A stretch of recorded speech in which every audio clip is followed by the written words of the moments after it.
ನಂದಿನಿ ಎಲ್ಲಿದ್ದಾಳೆ? ಲೇಖಕರು ಅನಿತಾ ಮೂರ್ತಿ, ಚಿತ್ರಗಳು ರಿತ್ವಿಕ್ ರಾಯ್, ಅನುವಾದ ಮಂಜುನಾಥ ಜೆ.ಆರ್. ಮಾಲಿನಿ ತೋಟದ ಮನೆಯಲ್ಲಿ ವಾಸವಿದ್ದಳು. ಅವಳಿಗೆ 9 ವರ್ಷ. ಅವಳ ಅಣ್ಣ ಶಂಕರ ಅವಳಿಗಿಂತ 2 ವರ್ಷ ದೊಡ್ಡವ. ಅವರ ಸೋದರ ಸಂಬಂಧಿಗಳು ಅಲ್ಲಿಯೇ ವಾಸ ಇದ್ದರು.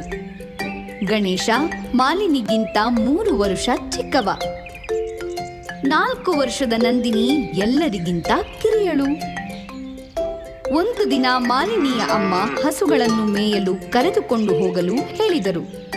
ಮಾಲಿನಿ ಕುಣಿಯುತ್ತಾ ಕೊಟ್ಟಿಗೆಯ ಕಡೆಗೆ ಓಡಿದಳು.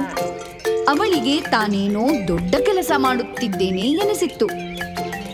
ಲಕ್ಷ್ಮಿ ದೊಡ್ಡ ಹಸು, ಗಂಗಾ ಸಣ್ಣದು, ಪದ್ಮ ಎಲ್ಲದಕ್ಕಿಂತ ಬಹಳ ದೊಡ್ಡದು, ಅದರ ಕರು ಕಾವೇರಿ ಎಲ್ಲಕ್ಕಿಂತ ಪುಟ್ಟದು. ಮಾಲು, ನಾವೂ ಬರುತ್ತೇವೆ ಎಂದು ಗಣೇಶ ಮತ್ತು ನಂದಿನಿ ಗೋಗರೆದರು.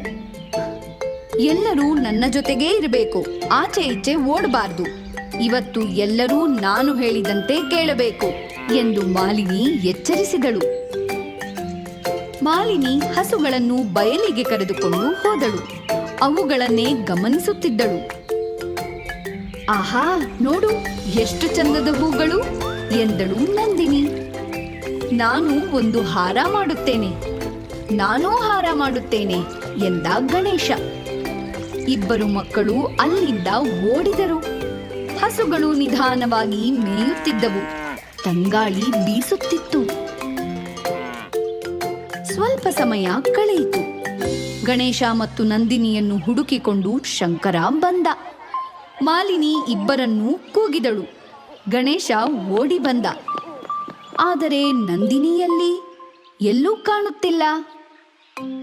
ಹಸಿ ನೆಲದ ಕಡೆಗೆ ತೋರಿಸುತ್ತಾ, ಇದೋ ಹೆಜ್ಜೆ ಗುರುತು ಎಂದಳು ಮಾಲಿನಿ. ನಡೀರಿ, ಅದೆಲ್ಲಿ ಹೋಗುತ್ತದೆ ನೋಡೋಣ ಎಂದ ಶಂಕರ. ಆದರೆ ಇಲ್ಲಿ ಎಷ್ಟೊಂದು ಹೆಜ್ಜೆ ಗುರುತುಗಳಿವೆ ಎಂದ ಗಣೇಶ. ನನ್ನದು ಸಣ್ಣದು ಎಂದ ಗಣೇಶ. ಮಾಲಿನಿ ತನ್ನ ಕಾಲನ್ನು ಮುಂದಿಟ್ಟು, ನನ್ನ ಹೆಜ್ಜೆ ಗುರುತು ಇಷ್ಟು ದೊಡ್ಡದು ಎಂದಳು. ನನ್ನ ಹೆಜ್ಜೆ ಗುರುತು ಇನ್ನೂ ದೊಡ್ಡದು ಎಂದ ಶಂಕರ.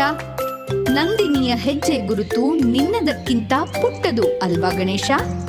ಮಾಲಿನಿ ಕೇಳಿದಳು. ಅವರೆಲ್ಲ ಅತಿ ಪುಟ್ಟ ಹೆಜ್ಜೆ ಗುರುತಿನ ಜಾಡು ಹಿಡಿದು ಹೊರಟರು.